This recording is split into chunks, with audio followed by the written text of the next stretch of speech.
ഇന്നത്തെ വീഡിയോയിൽ നമ്മൾ ഡിസ്കസ് ചെയ്യാൻ പോകുന്നത് ക്രാക്ക് റെക്ടിഫിക്കേഷനെ കുറിച്ചാണ്. സാധാരണയായി കൺസ്ട്രക്ഷൻ സൈറ്റുകളിൽ കണ്ടുവരുന്ന ഒരു ഡിഫക്റ്റ് ആണ് ഈ ക്രാക്സ് എന്ന് പറയുന്നത്. ഈ ക്രാക്സ് എങ്ങനെ സക്സസ്ഫുൾ ആയിട്ട് നമുക്ക് റെക്ടിഫൈ ചെയ്യാൻ പറ്റുമെന്ന് നമുക്ക് ഈ വീഡിയോയിലൂടെ ഡീറ്റെയിൽ ആയിട്ട് നോക്കാം. ക്രാക്ക് റെക്ടിഫിക്കേഷൻ ഏകദേശം ഒരു 6 സ്റ്റെപ്പുകളുണ്ട്. ഒരു check the crack source in detail, expose the surface, അങ്ങനെ ഒരു 6 സ്റ്റെപ്പുകളായിട്ടാണ് നമ്മൾ ക്രാക്ക് റെക്ടിഫിക്കേഷൻ ചെയ്യുന്നത്. നമുക്ക് ഈ വീഡിയോയിൽ ഓരോ സ്റ്റെപ്പുകളും ഡീറ്റെയിൽ ആയിട്ട് തന്നെ നോക്കാം. ക്രാക്ക് റെക്ടിഫിക്കേഷൻ്റെ ആദ്യത്തെ സ്റ്റെപ്പാണ് check the crack source in detail and find the reason. നമ്മൾ സൈറ്റിൽ ഒരു വാളിൽ ഒരു ക്രാക്ക് കാണുകയാണെങ്കിൽ ആദ്യം തന്നെ അതിൻ്റെ സോഴ്സ്, എന്തുകൊണ്ടാണ് അത് ഉണ്ടായത് എന്ന കാരണം വ്യക്തമായി കണ്ടുപിടിക്കുക. ഉദാഹരണത്തിന് ഈ ഫോട്ടോയിൽ കാണുന്നത് പോലൊരു ക്രാക്ക് നമ്മളെ സൈറ്റിൽ കണ്ടു എന്ന് വിചാരിക്കുക. ആദ്യം തന്നെ നമ്മൾ അതിൻ്റെ പ്ലാസ്റ്ററിങ് എല്ലാം റിമൂവ് ചെയ്ത് അത് എത്രത്തോളം എക്സ്റ്റെൻഡ് ചെയ്തിരിക്കുന്നു, അതിൻ്റെ ഇൻക്ലിനേഷൻ എത്രയാണ്, അതിൻ്റെ സൈസ്, തിക്നെസ്, അതെന്തുകൊണ്ടാണ് ഇങ്ങനൊരു ക്രാക്ക് ഉണ്ടായത് എന്ന കാരണം വ്യക്തമായി മനസ്സിലാക്കുക. ഈ ഒരു ക്രാക്ക് നമ്മൾ ഡീറ്റെയിൽ ആയിട്ട് നോക്കുമ്പോൾ പ്ലിന്ത് ബീമിൽ നിന്ന് സ്റ്റാർട്ട് ചെയ്യുന്ന ഒരു ക്രാക്ക് ആയിട്ടാണ് നമുക്കിത് മനസ്സിലാക്കാൻ കഴിയുന്നത്. പ്ലിന്ത് ബീം സീറ്റിംഗ് ആയപ്പോൾ അതുവഴി ഉണ്ടായ ഒരു ക്രാക്ക് വോളിലേക്ക് എക്സ്റ്റെൻഡ് ചെയ്താണ് ഇവിടെ നമ്മൾ കാണുന്നത്. പ്ലിന്ത് ബീം സീറ്റിംഗ് ആവാനുണ്ടായ കാരണം ഞാൻ മറ്റൊരു വീഡിയോയിൽ ഡീറ്റെയിൽ ആയിട്ട് പറയുന്നതാണ്. ഇപ്പം നമുക്ക് ക്രാക്ക് റെക്ടിഫിക്കേഷൻ്റെ സ്റ്റെപ്പ് 2ലേക്ക് പോകാം.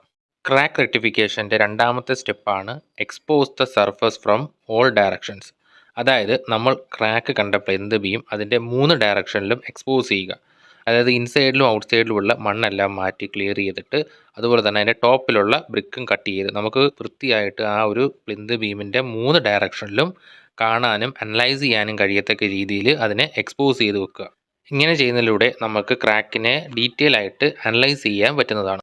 ക്രാക്ക് റെക്ടിഫിക്കേഷൻ്റെ മൂന്നാമത്തെ സ്റ്റേജാണ് cut the groove through crack.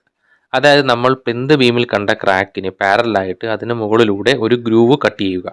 നമ്മൾ ഗ്രൂവ് കട്ട് ചെയ്യാതെ ഒരിക്കലും അതിൻ്റെ എക്സ്റ്റീരിയർ സർഫസിൽ ഒരു തരത്തിലുള്ള ക്രാക്ക് സീൽ കെമിക്കലും അപ്ലൈ ചെയ്യാൻ പാടില്ല. മിനിമം ഒരു 1 ഇഞ്ച് ഡെപ്തിലെങ്കിലും ഒരു ഗ്രൂവ് കട്ട് ചെയ്തിട്ട് അതിനുള്ളിൽ മാത്രമേ നമ്മൾ ഏതൊരു ക്രാക്ക് സീൽ കെമിക്കലും അപ്ലൈ ചെയ്യാൻ പാടുള്ളൂ. ക്രാക്ക് റെക്ടിഫിക്കേഷൻ്റെ നാലാമത്തെ സ്റ്റേജാണ് അപ്ലൈ ക്രാക്ക് റെക്ടിഫയിങ് കെമിക്കൽ. ഞാൻ സാധാരണയായിട്ട് എൻ്റെ സൈറ്റുകളിൽ 4 സ്ട്രോക്കിൻ്റെയും സെറയുടെയൊക്കെ കെമിക്കൽസ് ആണ് യൂസ് ചെയ്യാറുള്ളത്.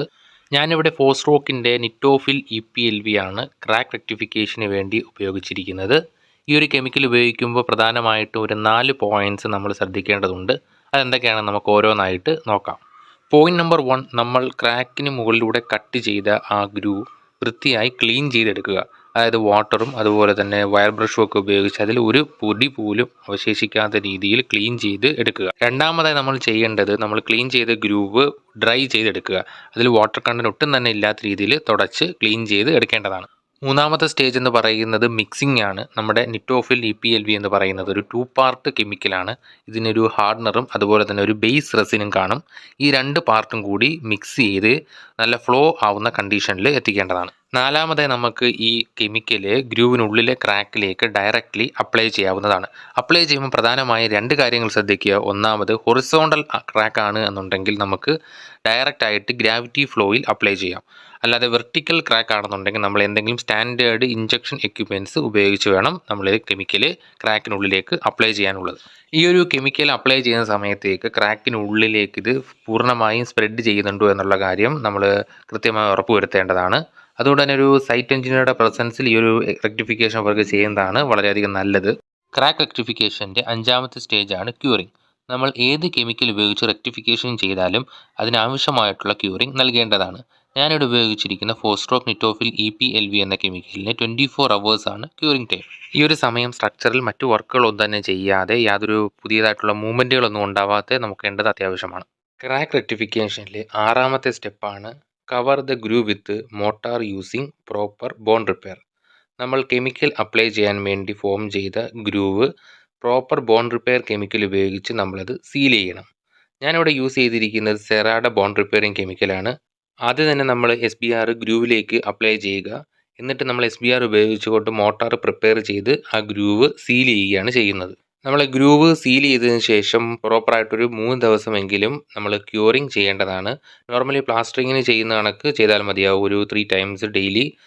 അതിനുശേഷം മാത്രമേ നമ്മൾ മണ്ണിട്ട് ഈ നമ്മൾ നേരത്തെ ഡിഗ് ചെയ്ത പോർഷൻസ് കവർ ചെയ്യാൻ പാടുള്ളൂ. നമ്മളിപ്പം ഇവിടെ ഡിസ്കസ് ചെയ്ത ക്രാക്ക് റെക്ടിഫിക്കേഷൻ്റെ 6 സ്റ്റെപ്പുകളും നിങ്ങൾ പ്രോപ്പറായിട്ട് ഫോളോ ചെയ്യുകയാണെന്നുണ്ടെങ്കിൽ നമുക്ക് സാധാരണയായി സൈറ്റുകളിൽ കാണപ്പെടുന്ന ഏത് തരത്തിലുള്ള ഹെയർലൈൻ ക്രാക്കുകളും റെക്ടിഫൈ ചെയ്ത് മുന്നോട്ട് പോകാൻ കഴിയുന്നതാണ്.